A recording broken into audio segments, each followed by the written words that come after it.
And this first principle says, as Talopa put it, have a mind that is open to everything and attached to nothing. One of the central principles of my life is that no one knows enough to be a pessimist about anything.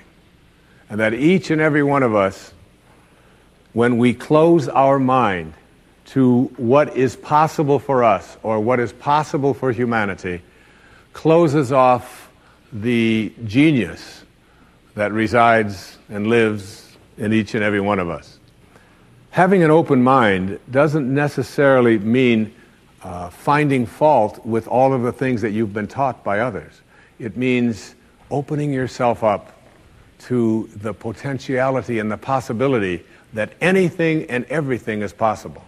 So having a mind that is open to everything and attached to nothing really means finding within ourselves the ability to get rid of a trait that I find so common in the contemporary world. Do you know that most people that I meet spend their lives looking for occasions to be offended? They actually are out there hoping that they can find some reason to be offended. And there's no shortage of reasons. They're out there everywhere. The way this person dressed, what this person said, they turn on their TV, they hear the news, they're offended by this, someone used language that they didn't like, someone doesn't share the same customs that you, and people all day long. In fact, if you keep track tomorrow, you will find probably 100 reasons that you can go around being offended. But a mind that is open to everything and attached to nothing is a mind that says, I'm never looking for anything to be offended by. And that whatever anybody else out there has to say, my response to that is, that's an interesting point of view. I've never considered that before. I remember being interviewed for a morning television show, and the woman that was interviewing me said, how does it feel to be talking to audiences where people have all of these strange beliefs, these weird things that they come to? And it intrigues me because one of the things that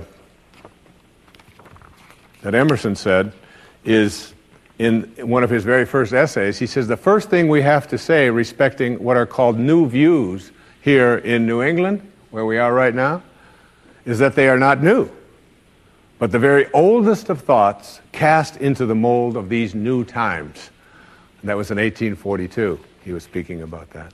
And this woman asked me the question. She said, doesn't it offend you that there's people out there and they're talking about people using crystals to heal somebody? And I remember my response. My response was that if I've got hemorrhoids and somebody out there is convincing me that crystals are going to heal them, I'm ordering crystal chairs. Why not? I mean, all you have to do is understand something called a placebo. And what is a placebo? It's nothing more than a convincing belief. If I hand you this pill and say this pill is going to cure your arthritis, and you take it and the pill is just a sugar pill, but your arthritis disappears, I'm into buying those placebos. Where can I get some of those placebos? And it's true of everything. And it's when you think about all the things that we enjoy and what our life is like, it took people who had a mind that wasn't closed to allow us to make the progress that we've made. Progress is impossible if you always do things the way you've always done things. But the other word in this, what Talopa said, is be attached nowhere.